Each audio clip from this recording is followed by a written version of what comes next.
It was a Tuesday afternoon when the emergency call came. The hospital was chaotic, as always, filled with the usual rush of patients with broken limbs, heart conditions, or worse.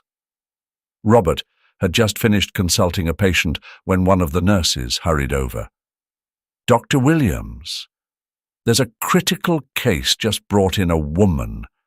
Severe malnutrition and respiratory distress. We're taking her to surgery, but we'll need your assessment first." Robert grabbed his coat, falling into the rhythm of the moment. His mind clicked into professional mode as he moved quickly through the halls, already running through the usual possibilities. An untreated infection, perhaps pneumonia, maybe something worse. When he reached the room, the sight that greeted him was like a punch to the gut.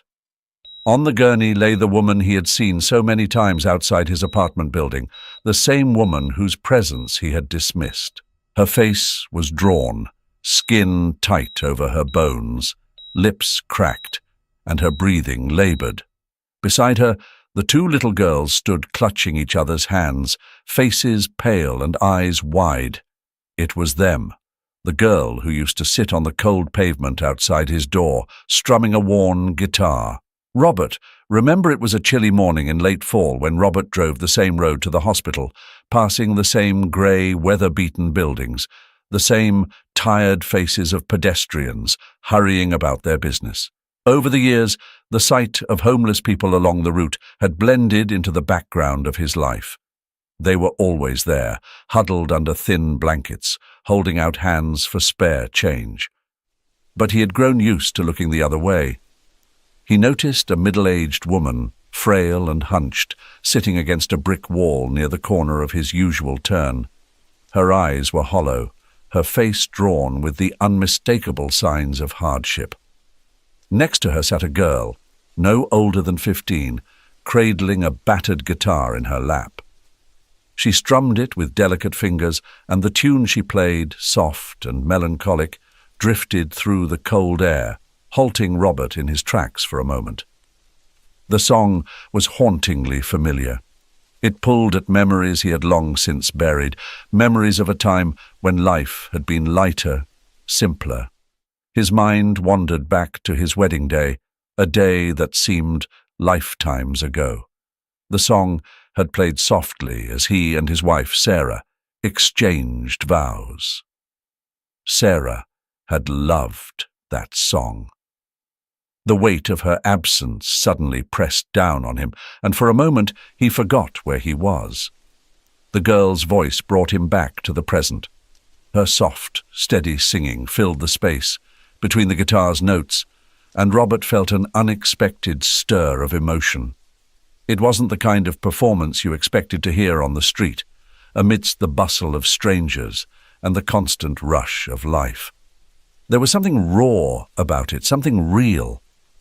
Without thinking, Robert reached into his coat pocket, pulled out a few coins, and tossed them into the chipped coffee cup in front of the girl. He gave a quick, tight nod, not meeting her eyes, and resumed his walk. He didn't know why he had stopped in the first place. After all, he had seen this scene 100 times. The streets were full of people down on their luck. What made this woman and girl any different? But that song lingered in his mind long after he had turned the corner.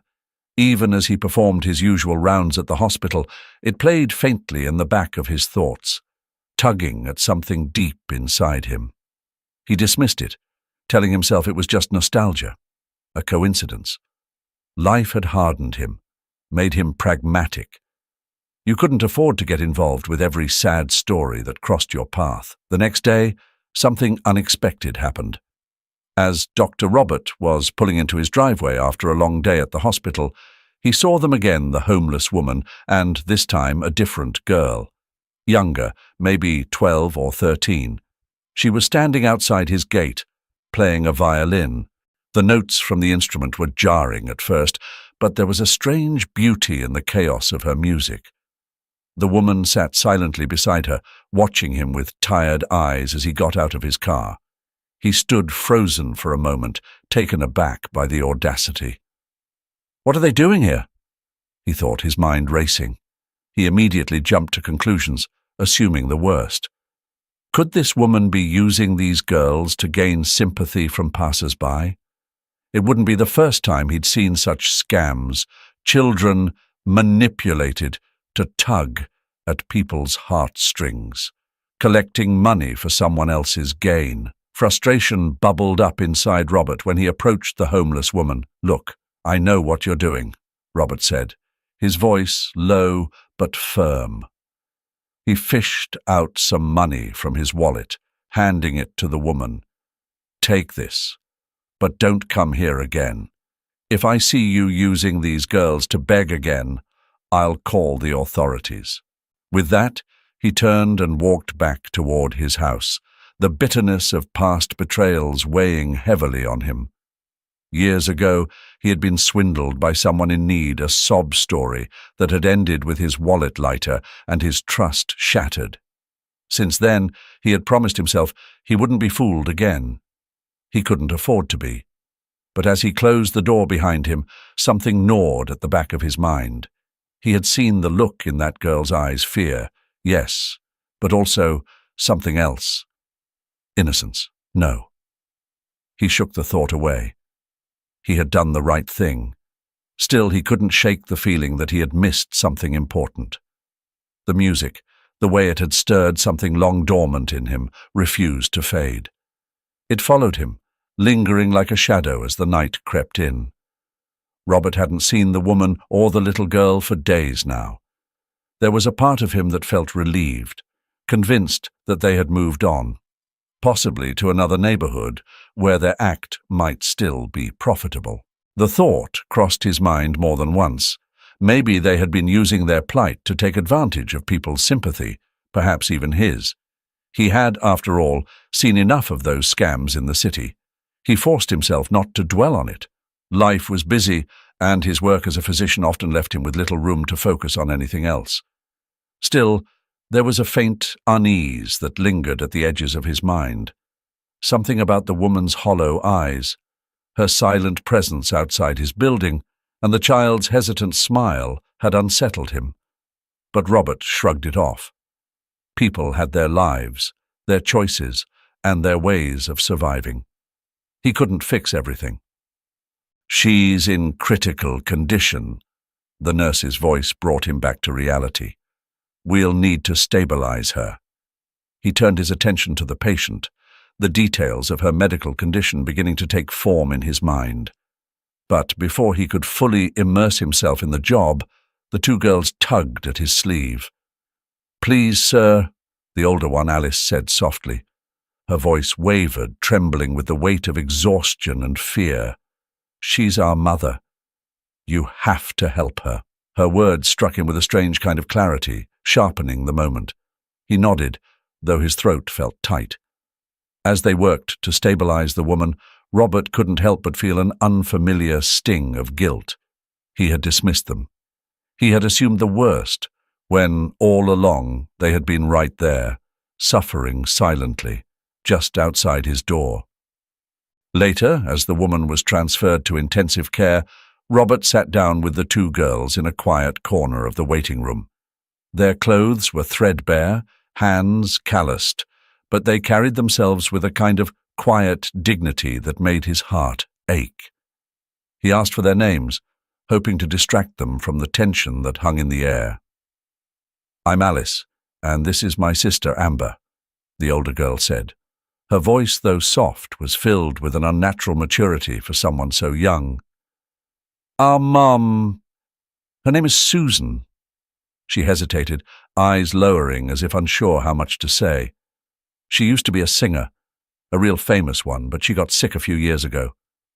Robert leaned forward, urging her gently. "Sick?" "Cancer," Alice continued. "Throat cancer. She couldn't sing any more after the surgery. Her voice, it's not the same." She swallowed hard, fighting to keep her composure. "We tried to keep things going, but she couldn't work. We had to sell the house, everything. And now Amber, the younger one, who had been silent until now, spoke up. her voice barely a whisper. "We play music in the streets to help Mum. It's all we can do." Robert felt a lump forming in his throat. The story these girls were telling him was more than tragic. It was raw, unfiltered hardship. He could picture it now. Susan, once a woman with a career, reduced to the streets by an illness she couldn't control, while her daughters scraped by, doing what little they could. "And you live?" Robert asked, already fearing the answer. "A small alleyway not far from here," Alice replied, her voice barely audible. "We stay there with Mom. It's all we have." Robert sat back, absorbing the weight of their words. The guilt pressed harder now. He had walked past them, gone about his days, while just outside, an entire life had been unraveling. Robert sat in his office, the hum of hospital machines faint in the background. His heart weighed heavily with regret, a feeling that had been gnawing at him for days. Every time he closed his eyes, he saw Susan's weary face, her tired eyes filled with hope and fear, and it tore him apart inside. How could he have misjudged her family? He had jumped to conclusions, thinking they were just another case, nothing special, nothing unusual. But now, as he replayed every conversation in his head, the guilt was overwhelming. He remembered the moment when Susan first walked into his office, her voice strained and weak. "Doctor," she had whispered, "I just want to sing again." But Robert had brushed her off, too caught up in his own busy schedule to really listen to what she was saying. Now, as he stared at the papers on his desk, he realized the weight of his mistake. Susan didn't just want her voice back. She needed a second chance at life. Regret twisted in his chest. He had to do something. He had to make things right, not just for Susan, but for her children too. The thought of those kids, watching their mother suffer, filled Robert with a sense of duty he hadn't felt in years. They deserved better. Susan deserved better. He couldn't undo the past, but he could change the future. Determined, Robert stood up, grabbed his coat, and headed for the hospital where Susan was staying. He needed to act fast, and time wasn't on their side anymore. When Robert arrived at Susan's hospital room, he paused outside the door for a moment. Inside, he could hear soft murmurs, probably the nurses talking to Susan. His hand hovered above the handle as he took a deep breath, steeling himself for the conversation that was about to take place. He opened the door, and there she was, frail, but strong in spirit. Her children sat beside her, clinging to her as if she were the only thing holding them together. And, perhaps in many ways, she was. "Mrs. Harper," Robert began, his voice softer than usual, "I've come to talk to you about your treatment." Susan looked up, her eyes wide with a mixture of surprise and cautious hope. "Doctor? I didn't expect you," she stammered, unsure of why he was there. "I owe you an apology," Robert said, stepping closer to the bed. "I misjudged your condition, and I didn't take your concerns seriously enough. For that I am truly sorry." There was a long pause. Susan seemed to search his face for sincerity, and when she found it, her expression softened. It's okay, Doctor. I just want to be here for my kids. That's all that matters now." Robert felt his throat tighten. This was about more than medicine. It was about saving a family. "I want to help you, Susan," he said, his voice steady now. "There's a surgery we can try. It won't restore your voice, but it could save your life." The room fell silent. Susan's children, who had been listening quietly, clutched their mother's hands even tighter.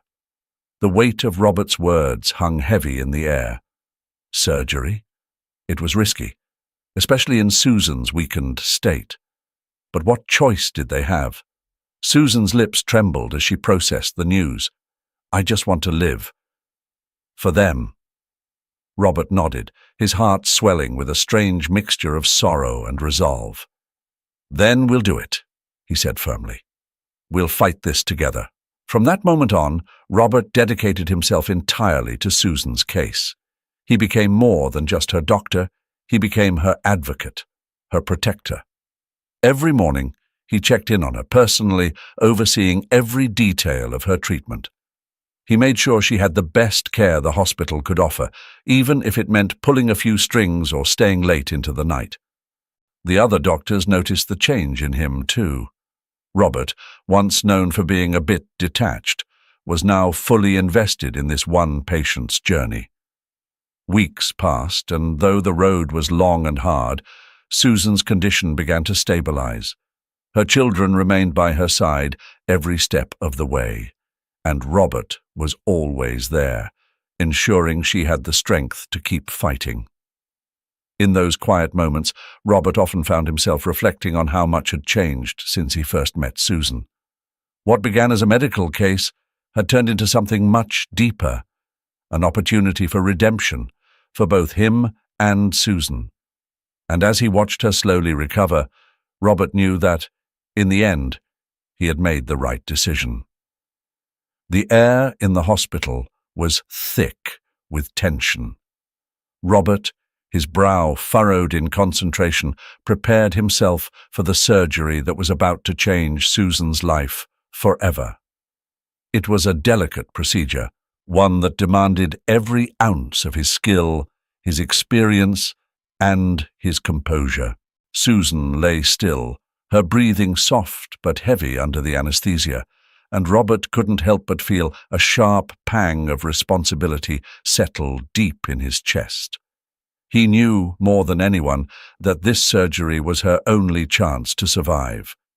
Yet the cost would be great. Her voice, the voice that once filled her daughters' hearts with warmth, would be lost forever. As the surgery began, Robert's hands moved with precision. Every movement was careful, calculated, and deliberate. The tumor, nestled deep in Susan's throat, was more aggressive than they had initially thought. Removing it was a painstaking process, but Robert was relentless. Each second stretched out, the weight of it all pressing down on him as the operating room filled with the sterile sounds of machines and quiet determination.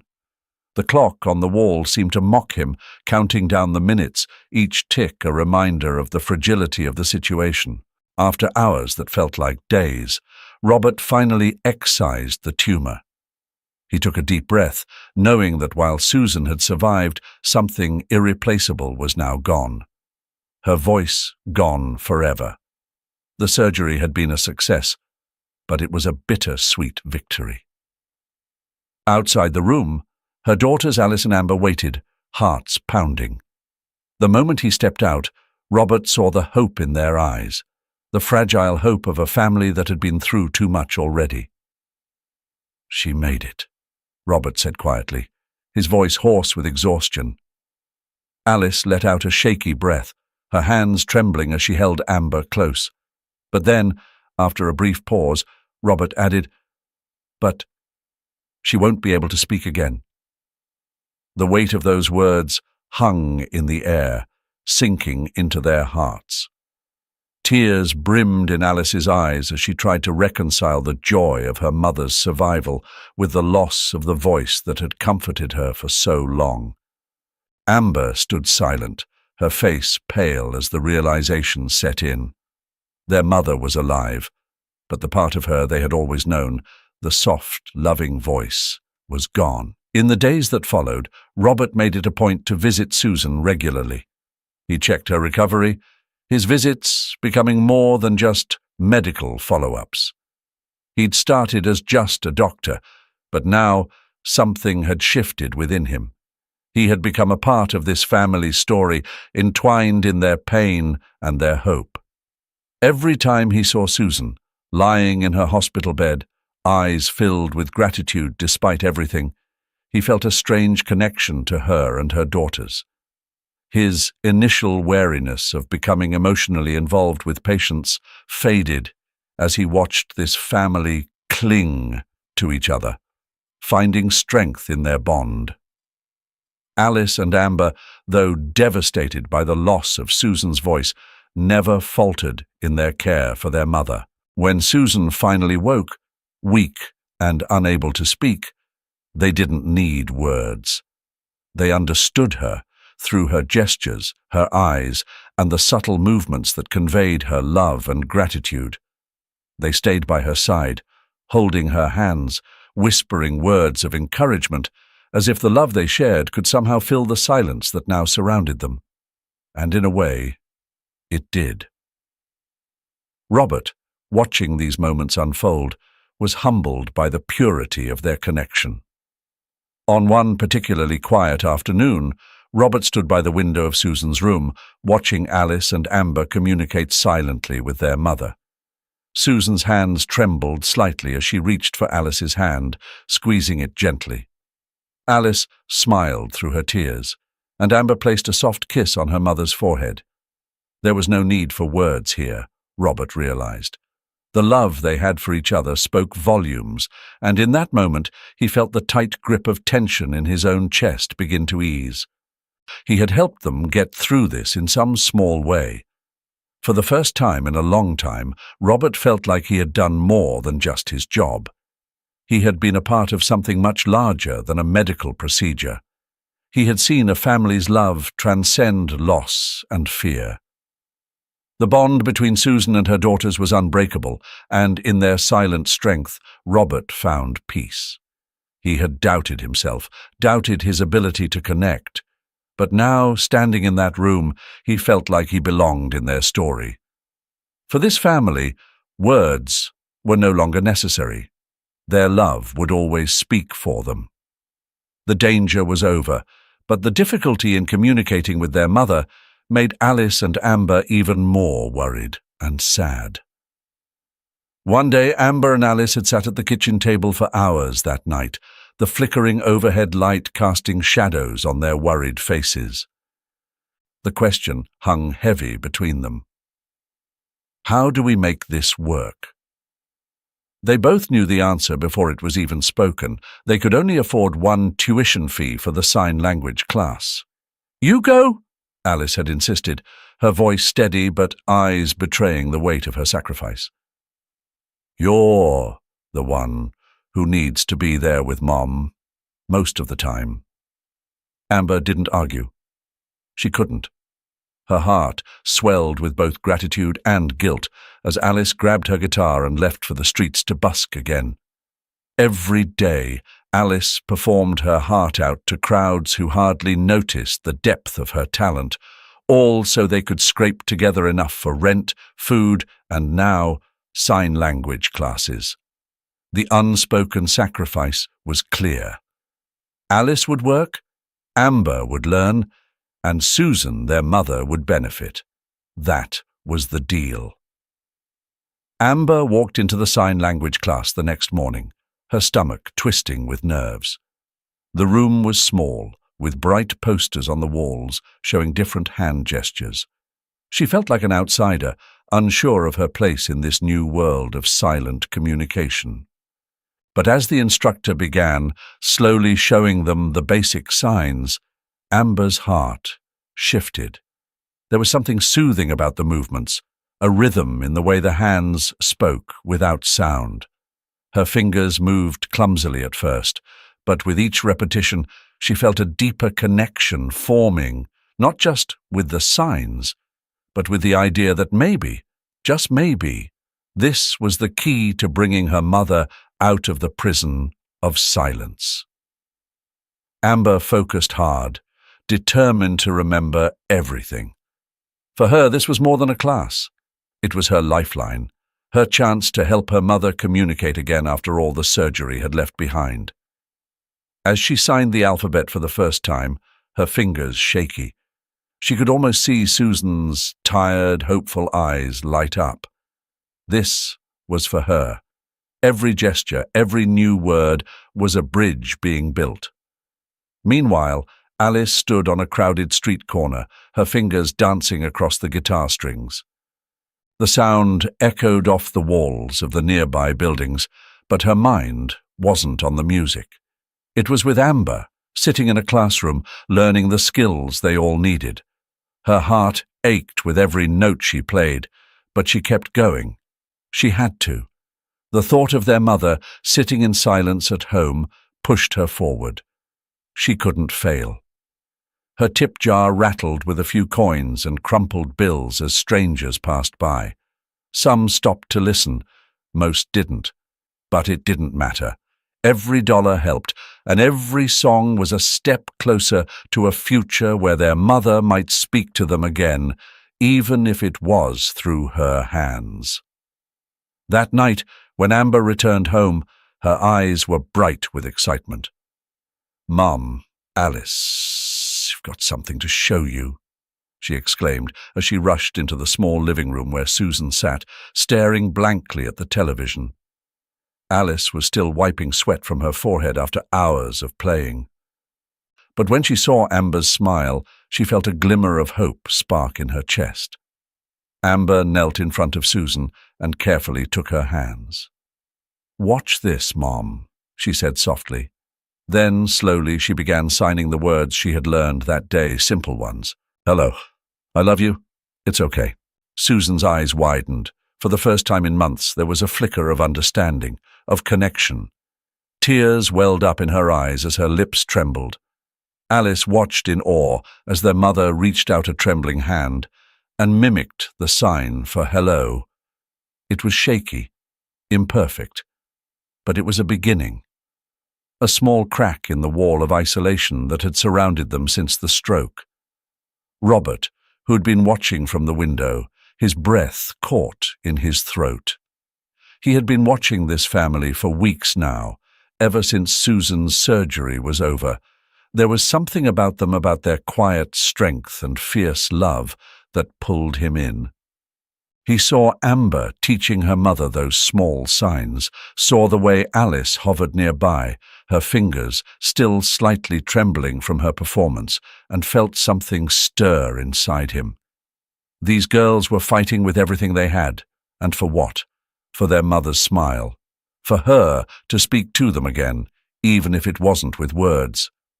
As he watched, Robert felt a tug in his chest, a pull towards their struggle, and with every passing day, his curiosity and something else, something deeper, grew. Robert decided to accompany them on the upcoming journey. Susan sat quietly by the window, her hands resting on her lap, feeling the sunlight streaming through the sheer curtains. It had been years since she last sang. The melodies that once filled her home were now just echoes in her mind, but her love for music, that deep, soul-stirring passion, had never left her. And today she realized something. She didn't have to give it up entirely. There was a way to bring music back into her life through sign language.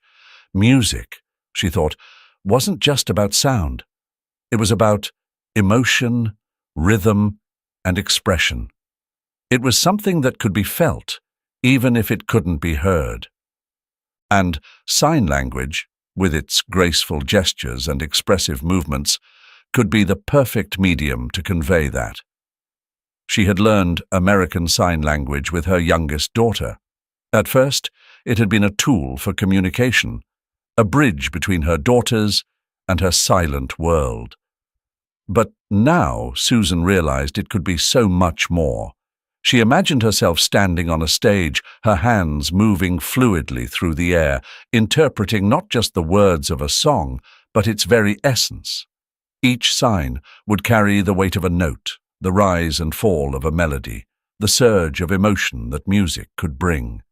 The community of people who couldn't hear the music could see it, feel it, in the rhythm of her hands, the expressions on her face, the movement of her body. "Are you sure about this?" Alice asked as they sat around the dinner table that evening. "It's a big commitment." Susan smiled softly, her fingers already tracing the signs for hope and dream in the air. "I'm more than sure. This is what I need to do, not just for me, but for everyone who thinks they can't experience the magic of music." Her daughters exchanged a look, but didn't argue. They could see the determination in their mother's eyes. It had been years since Susan had shown such passion for anything, and they weren't about to dampen her enthusiasm.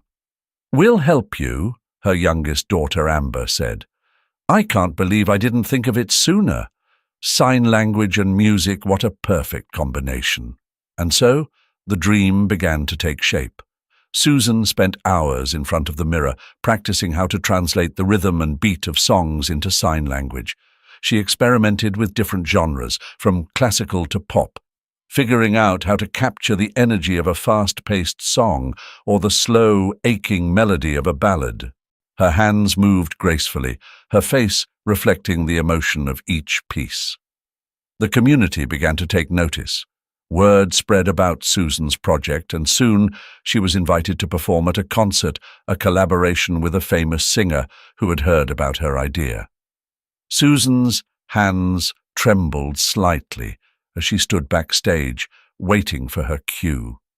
She had never felt so nervous before, not even when she had performed piano recitals in front of hundreds of people. This was different.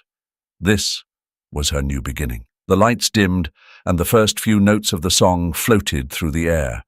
Susan stepped forward, her heart pounding in her chest. As the music played, her hands began to move, translating the lyrics into sign language with a fluidity that felt almost magical. The crowd watched in awe, many of them from the deaf community, their eyes fixed on her every gesture. By the end of the performance, the audience erupted in applause, those who could clap, and those who showed their appreciation by waving their hands in the air, a visual gesture of applause in the deaf community. Susan stood there, overwhelmed by the response. She had done it. She had found a way to share music with those who couldn't hear it, and in doing so, she had found a new purpose for herself. The next few weeks were a whirlwind of interviews and invitations.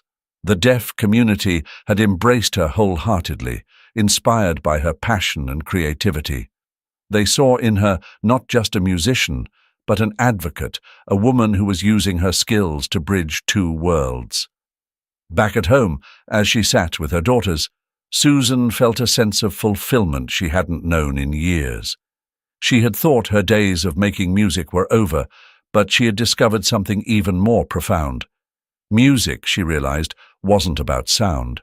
It was about connection, about finding a way to express what was in the heart.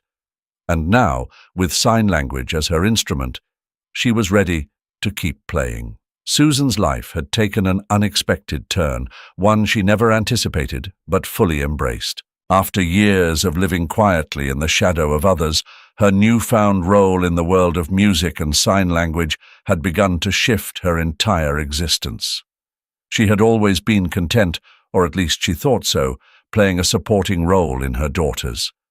But now the light was shining on her, and with it came opportunities she had never imagined. The invitations started pouring in almost immediately after that first performance. At first, it was small gatherings and a few local gigs here and there, but soon it grew. People were talking. Susan became a name, a presence in both the music world and within the deaf community. Her performances were not just about the music, but about connecting, truly connecting with people who had long felt left out of such experiences. The joy she brought to them brought new joy into her own life. Did you see her? She doesn't just interpret the music. She feels it, one of the attendees had whispered after a show, their words spreading through the crowd like wildfire. And they were right. Susan did feel the music, every beat, every note, every lyric. And she poured that feeling into her signs, each gesture alive with the rhythm of the song, with the emotion of the singer. Her role in the community began to expand, and so did her performances. Larger venues reached out, asking for her to join their shows. Musicians wanted her on stage with them, translating their art into a language that could touch more souls than ever before. Susan felt herself soaring higher, her confidence growing with every performance. She wasn't just an interpreter anymore, she was an artist in her own right. But it wasn't enough just to perform. Susan wanted to do more. It wasn't long before she, along with her sister and niece, came up with an idea. They decided to launch a new project that would combine music and sign language in a way that hadn't been done before. Their goal was ambitious: to create a program that would teach both hearing and deaf communities how to engage with music through sign language. It was a passion project for all of them, but especially for Susan. The project started small, just a handful of classes, but word spread quickly. People were intrigued, musicians were excited, and the deaf community was enthusiastic. For the first time, music wasn't just something that happened around them, it was something they could truly participate in. And it wasn't long before the music industry began to take notice, too. What they were doing was groundbreaking, and the interest from both hearing and non-hearing grew at an unprecedented rate. "We never imagined it would grow this fast," Amber had said one evening, breathless from the rush of organizing their next event. But Susan had known. Deep down, she had felt it all along. There was a hunger for connection, a need to break down the barriers between the hearing and deaf worlds. And what they were doing was more than just teaching. They were building bridges that could change the way people experienced music forever. As their influence expanded, so did Susan's role. People began to look to her not just as a performer, but as a leader, a mentor. She was no longer just interpreting the songs of others. She was guiding others to do the same. Susan started mentoring young sign language interpreters, helping them to find their own unique ways to express themselves through the art of music interpretation. For many of them, it was the first time they had seen someone in this field who made them believe they could truly change things. Susan had once thought her life would be quiet, simple, unremarkable, but now she knew that the future was far brighter than she ever could have imagined. Every day, she woke up excited for what was to come. She had found her purpose, and with it, a joy that filled her entire being. The world was listening both with their ears and their eyes, and for Susan, that was enough. Finally, she had found a way to make music a language everyone could understand. And in doing so, she had found herself. Susan sat at the kitchen table, her fingers tracing slow, deliberate patterns on the surface. The sun spilled through the window, bathing the room in a soft, golden light. But Susan barely noticed. Her mind was elsewhere, caught between excitement and a deep-seated nervousness. She had just received the news, a message that could change everything. Alice, her eldest daughter, burst through the doorway, her face lit up with excitement. "Mom, you're not going to believe it," she signed enthusiastically. "Lucia Maravilla wants you to perform with her." At the mention of the famous singer's name, Susan's heart skipped a beat. Lucia Maravilla, an international sensation, a singer whose voice could touch souls. And now, Susan, who had never spoken a word in her life, would be sharing the stage with her. But this wasn't just about a concert. It was about breaking boundaries. Susan's hands would speak what her voice never could. She blinked, the enormity of it settling in. Her second daughter, Amber, noticed her mother's hesitation and came closer, gently taking Susan's hand in hers. "Mom, you've got this. You've worked so hard for this moment," Amber signed with a steady, reassuring smile. Susan nodded slowly, her chest tight with emotion. It wasn't just a regular performance. This was history in the making of a concert where sound and silence would unite. For someone like Susan, who communicated entirely through sign language, it was more than an opportunity. It was her chance to show the world that music didn't belong solely to those who could hear it. In the weeks leading up to the concert, the house buzzed with activity. Susan and her two daughters worked tirelessly, preparing for every aspect of the performance. Every evening they gathered in the living room, papers scattered everywhere, music sheets, sign language notes, and choreography. "You're going to be amazing, Mum," Alice signed one night, her eyes bright with pride. Amber, sitting next to her, nodded in agreement. "We've got your back." Susan smiled softly, grateful for their unwavering support. She had taught them both sign language when they were still toddlers, and now they were her greatest allies, helping her practice each sign with precision. Susan's hands moved fluidly, each gesture carefully timed to match the rhythm of the music they would perform. Amber watched her mother closely. "I can't wait for everyone to see what you can do," she signed. "They're going to feel the music through you." Susan's heart swelled. It wasn't just about performing alongside Lucia Maravilla. It was about showing the world that music could transcend sound. For Susan, it was about emotion, connection, and the beauty of silence. The night of the concert arrived, and the energy in the auditorium was electric. The seats were filled with people from all walks of life, hearing and non-hearing alike, all eagerly awaiting the unique performance. Backstage, Susan's heart raced, her hands trembling slightly as she took a deep breath. Alice and Amber stood beside her, their expressions calm and encouraging. Alice gently squeezed her mother's hand. "You've got this, Mom," she signed. "We're right here with you." Susan nodded, trying to calm the flurry of nerves in her stomach. As Lucia Maravilla's voice filled the auditorium, a powerful melody that seemed to vibrate through the very walls, Susan knew it was time. She stepped forward, her daughters by her side, as the spotlight found them. The audience hushed as Susan raised her hands, her movements smooth and graceful, signing the lyrics with precision.